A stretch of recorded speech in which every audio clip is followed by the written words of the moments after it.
caras laterales, ¿sí? Porque la médula es como un sorbete, porque yo cojo así el marcador, entonces yo voy a ver la cara anterior, las caras laterales y la cara posterior, ¿sí? Y van a haber ciertas estructuras que yo voy a encontrar hacia anterior, ¿sí? En relación posterior, o solamente las voy a encontrar laterales. Entonces, gracias a eso, yo tengo que saber que, por ejemplo, primero, antes que nada, ¿cierto? Antes de estudiar las caras, tengo que saber de dónde hasta dónde es médula. Entonces, yo voy a tener limitantes de estructuras, tanto neuroanatómicas como óseas, ¿sí? Entonces, ¿cuál es la limitante superior de la médula? Muy bien, la disociación de las pirámides. Esa es su limitante superior neuroanatómica. ¿Y ósea? Superior.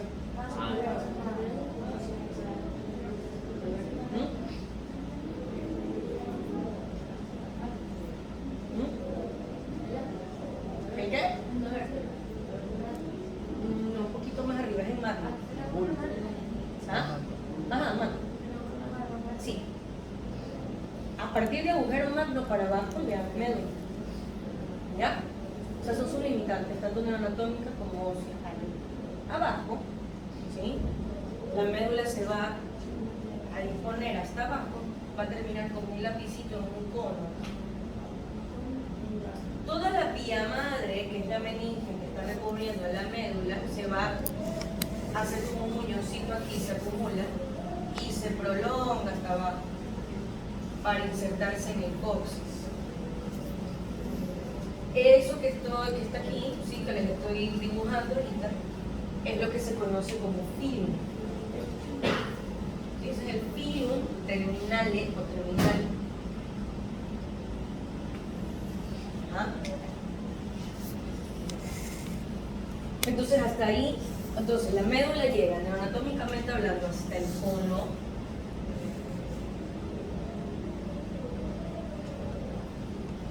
Está gritando. Cono medular. Ajá. Y el filum, esto ya no es médula, pero tienen que saber que a partir del cono, la vía madre se proyecta hacia el caudal, llega hasta coxis. Ese es el filum terminal. ¿Ok? ¿Y cuál va a ser la limitación inferior ósea de la médula? Ahora sí, Doménica. Entre L1 y L2 hay médulas que pueden llegar, inclusive. Es un partido, doctor. Es un partido. ¿De quién? No sé. ¿Ah? Ajá. ¿Quién está jugando hoy? El chico estaba viendo.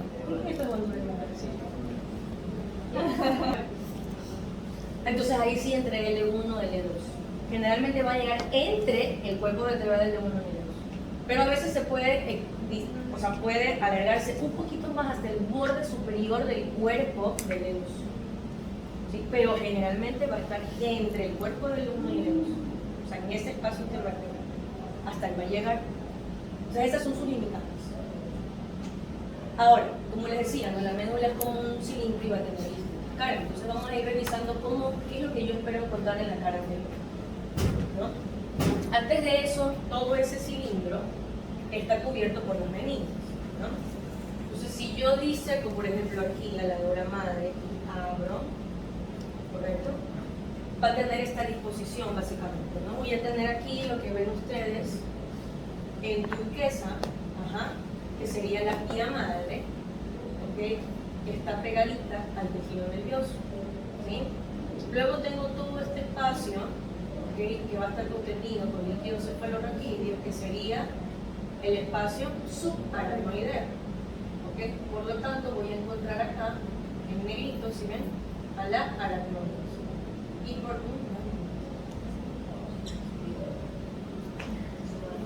ajá.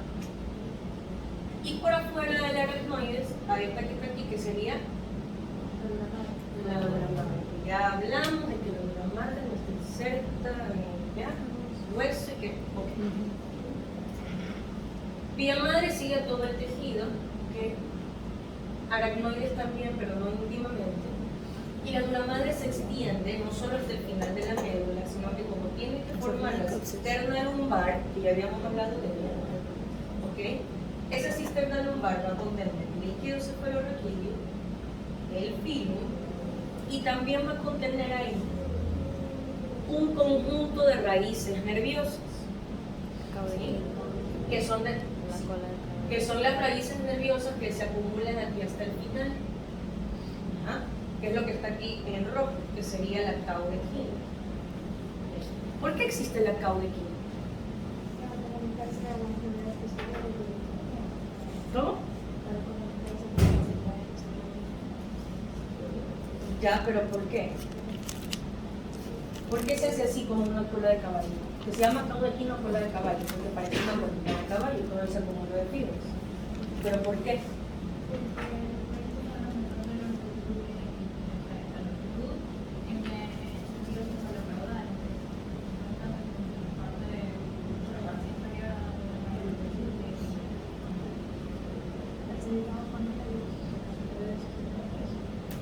O sea, sí, pero principalmente es porque la médula crece hasta cierto punto y la columna sigue creciendo.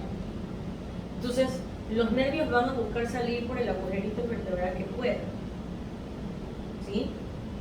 Entonces, obviamente, de los segmentos más inferiores se va acumulando hacia inferiores, inferiores, inferiores y se va a acumular ahí, ¿no? En la cisterna. Entonces, eso básicamente es lo que yo voy a ver en la configuración externa de ese nivel. Ahora, en lo que corresponde a médula como tal, yo voy a ver el borde de la médula, ¿sí? Que en la parte más superior yo la voy a ver un poquito ensanchada. Luego voy a ver que se angosta un poquito y luego se va a ensanchar de nuevo hasta el final antes de formar el codo medular. Esos ensanchamientos, ¿sí? Se llaman intumescencias. Intumescencia o ensanchamientos. Tengo la intumescencia o el ensanchamiento cervical y la intumescencia o el ensanchamiento lumbar, lumbosacro. ¿Por qué existen esas intumescencias? Exacto, porque va a haber mayor necesidad de volumen, tanto de sustancia blanca como gris, pero sobre todo blanca, ¿ok? Entonces por eso la médula en esas partes se hace más gordita. Porque esto para miembros superiores y esto para miembros inferiores. ¿Correcto? Ok. Entonces, también debo de saber yo, esto lo veo con mayor especificidad en microscopía, pero los segmentos superiores van a ser los cervicales, los intermedios van a ser torácicos, ¿sí? Y los de hasta el final van a ser lumbares, sacros y un coxigio que a veces no existen. ¿Ok? Entonces, ¿cuántos segmentos cervicales yo tengo? ¿Cuántos? ¿Alguien dijo por ahí? ¿Ah? 8. 7 son las vértebras. Segmentos cervicales medulares son 8. Ajá. ¿Ya? ¿Cuántos segmentos torácicos yo tengo? 2. ¿Cuántos lumbares? 5. ¿Cuántos sacros? 5. ¿Y cuántos coxigios? 1. ¿Ok? Voy a poder diferenciar exactamente el número de segmentos. En la macroscopía no, eso es micro. ¿Ok? Pero sí tengo que saber determinar si es que estoy en cervicales torácicas o lumbares, ¿no? Dependiendo de la distribución. ¿Ok? Entonces, a su vez, la cara va a tener unas hendiduras, ¿sí? Unos hundimientos. ¿Ok? ¿Por qué existen estas hendiduras? Por distintas razones. A veces esas hendiduras se forman porque hay una arteria encima de ellas, o simplemente existen para dividir derecha de izquierda, o porque por ese huequito o salen o entran fibras. ¿Sí? Entonces vamos a ir viendo cuáles son. Yo necesito que tener una médula aquí, un lado izquierdo y otro lado derecho de la médula, porque tengo dividido igual el cuerpo derecho y izquierdo. ¿Ok? Entonces yo voy a encontrar un surco bien medial, que es el que está aquí, que se llama surco medio anterior. ¿Sí? Eso me permite dividir a la médula, ¿sí? En un lado derecho y otro lado izquierdo. Eso que yo veo en la cara anterior, derecho y izquierdo, ¿sí? Se denominan cordones o columnas blancas.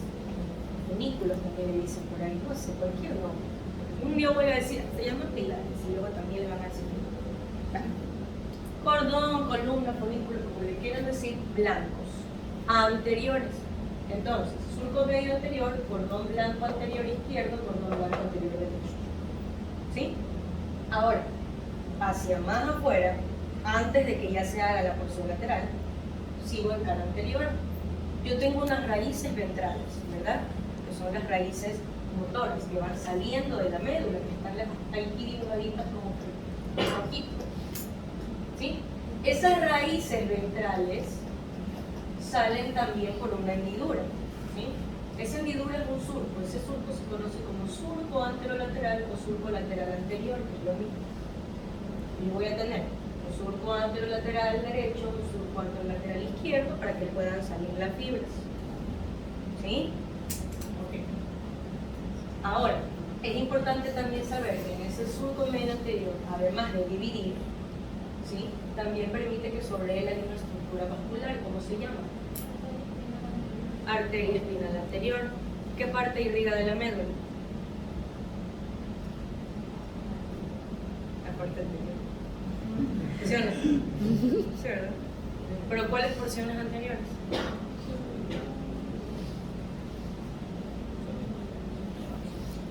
Ahí sí. Los 2/3 anteriores de la médula. Es decir, la mayor parte de la médula está irrigada por esta arteria. No es porque quiero molestar para preguntarle las porciones de irrigación, es porque si a mí se me friega la arteria espinal anterior, tengo los 2/3 anteriores de la médula que no me van a funcionar a ese nivel. Es importante saber eso. ¿Ok? Toda la anatomía tiene una razón. Ahora, así como la médula se me sujeta con el filum al coxis, ¿sí? Yo necesito que la médula también se me sujete hacia los lados. Si no tuviera una sujeción, saldría ahí que se golpeara contra las vértebras. ¿Ok? Entonces hay unas estructuras ligamentarias que permiten que la médula se mantenga sujeta hacia lateral con ninguna madre. ¿Sí? También son prolongaciones piales, así como el filum, que es una prolongación pial, estas también son prolongaciones piales. O pial me refiero a que es la prolongación de la pía madre, ¿no? Entonces la pía madre aquí, que está rodeando la médula, se prolonga hacia afuera y se inserta en dura madre. Eso se llama ligamento dental. Y yo lo voy a encontrar entre cada raíz, hacia lateral. Entonces, si yo abro aquí y seco la dura madre solo en la cara anterior y la abro, voy a ver así los ligamentos dentales. Parecen unos dientecitos de cierre, por eso se llama ligamento dental. Ok, ahora, si yo pido la médula y la veo en su cara posterior, también voy a necesitar dividirla en dos, entonces voy a encontrar un surco, que es el surco medio posterior, que es el que está aquí. ¿Ok? Surco medio posterior. Por aquí también entran unas raíces, que es las que están viendo acá, que son las raíces dorsales. ¿Ah? O sea, esas raíces dorsales ingresan por otra hendidura, que sería la que está aquí. Aquí está la hendidura y por aquí entra la raíz dorsal. ¿Okay? Esa que está aquí, ¿cómo se llama, Elizabeth? ¿Qué Elizabeth? Eso mismo. ¿Qué Elizabeth? Si hay un surco medio anterior con sus surcos anteriores laterales, entonces atrás posterolateral con lateral posterior. Por ahí entra. Por ahí entra. ¿Ya? Ok, por ahí entra. Ahora, ese surco medio posterior me permite dividir derecha e izquierda la médula en su cara posterior. Entonces, yo voy a tener también cordón blanco posterior derecho y cordón blanco posterior izquierdo.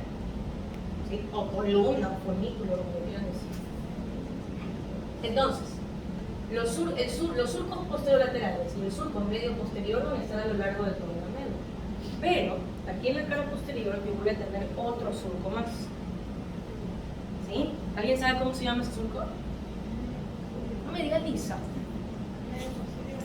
¿Surco? Surco medio posterior. ¿Ese? Surco medio. Ese ya pues. Lee bien. Lee bien ahí la prueba. Surco intermedio posterior. ¿Sí? Ajá. ¿Por qué existe el surco intermedio posterior? ¿Alguien sabe? ¿Y por qué no lo encuentro en toda la médula? Ah, entonces por eso lo voy a encontrar en posterior primero, 1 y 2, no en toda la médula. Solo de este 6 para arriba. ¿Sí? Okay. ¿Por qué existe este surco? Que es el que está aquí en rojito. Por si acaso que no se ve tan bien ahí en la médula, ¿no? Pero tienen que saber que existe.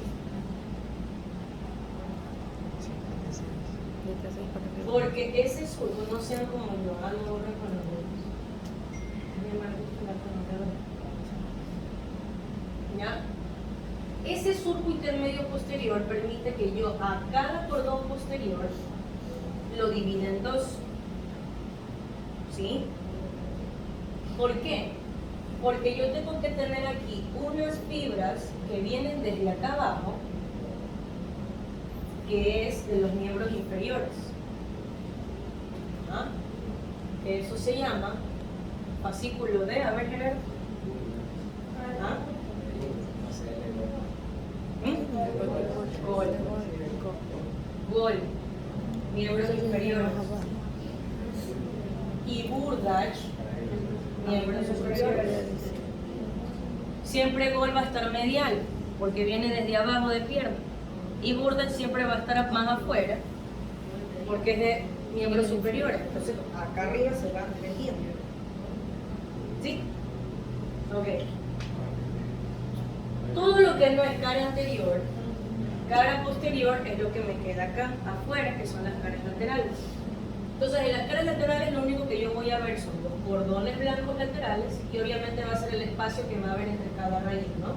En la raíz dorsal con la ventral, que se unen, ¿no? Entre esos dos, hacia el lateral voy a encontrar los cordones laterales. Ahora, la irrigación de la parte posterior de la médula, que sería el tercio posterior, ¿sí? Se da en cambio aquí por dos arterias pequeñas, que son las arterias espinales posteriores, que esas van a descansar sobre el surco posterolateral o lateral posterior. Si yo corto la médula para ver su configuración externa, así en un potencial, esto es más o menos lo que yo voy a ver. La sustancia blanca que va a ser periférica y la sustancia gris que va a ser central. ¿Correcto? Sustancia gris central, así como una H, como unas alitas de mariposa, ¿ok? Y rodeándole la sustancia blanca. ¿Sí? Entonces, miren, si yo hago este corte, como yo me voy a ir ubicando, por ejemplo, tengo aquí a el surco anterolateral y surco anterolateral, ¿ok? Es decir, por aquí saldría la raíz ventral, ¿sí? Y en la parte de medio yo tengo mi surco medio anterior, que este sí se profundiza y se hace un hundimiento aquí porque aquí hay una arteria grandecita, que es la arteria espinal anterior, que va a mandar sus ramas, ¿sí? Y va a irrigar a los dos tercios anteriores de la médula, es decir, lateral, anterior, ¿sí? Y astas también anteriores de la sustancia gris. Es decir, todo esto para adelante. Lo que significa que las arterias espinales posteriores que están aquí, descansando sobre los surcos posterolaterales, solo me van a irrigar al tercio posterior, que serían los cordones posteriores. ¿Sí? Por favor, no se vayan a olvidar de eso, porque eso es clave para entender los síndromes medulares cuando son por problemas vasculares. ¿Sí? Pues vamos a ver eso. ¿Sí? Entonces, estos surcos, además de permitir, por ejemplo, acá que ingrese la raíz dorsal y acá que salga la raíz ventral, me divide a la médula en los cordones, ¿no? Estos son los cordones blancos anteriores, cordones blancos laterales y cordones blancos posteriores. Del T6 para arriba voy a encontrar el surco intermedio posterior que me va a dividir bol y nudo. ¿Sí?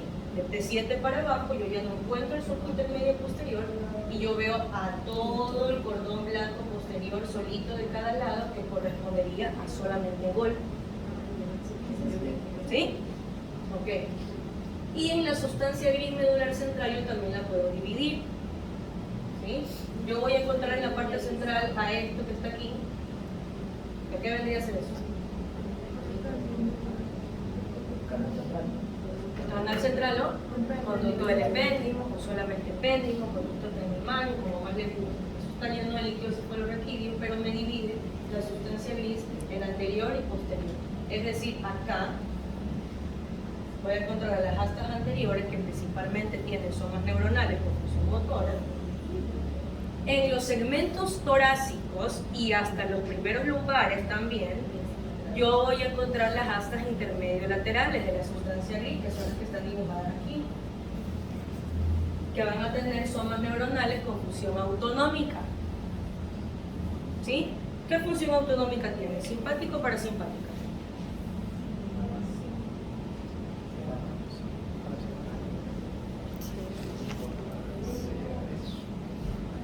Eso yo ya lo dije en la introducción, porque les puse hasta un dibujito y le dije, todos estos segmentos son de simpática, ¿ok? Función simpática. Y luego hacia atrás yo voy a tener a las astas posteriores que tienen protosomas de principalmente ¿ok? Ahora, ¿se acuerdan cuando yo les hablaba que existen estructuras comisurales, ¿no? Que permiten la comunicación de derecha a izquierda? ¿Sí? Yo voy a tener comisuras porque aquí, por ejemplo, el epéndimo me limita anterior-posterior y tengo comisura de sustancia gris. Entonces yo tengo comisura gris anterior y comisura gris posterior. ¿Sí? Acá, el surco medio anterior no me llega hasta el final como si lo hace el surco medio posterior, que de hecho, en ciertos textos, lo van a encontrar preferentemente también como tabique medio posterior, porque se considera que es una pared limitante del lado derecho e izquierdo, pero no surco, porque no se hunde y porque no tiene una arteria ahí. ¿Ya? Ahorita le puedo decir tabique, surco, no me importa, por tal que sean nombres que no inventamos, pues. Ajá, entonces este llega hasta acá y yo aquí no tengo comisura. Blanca no tengo. No existe la comisura blanca posterior de la mesa, pero sí anterior. ¿Sí? ¿Por qué existe la comisura blanca anterior? ¿Ah? ¿Acusación de qué? ¿Cuál es mi corazón?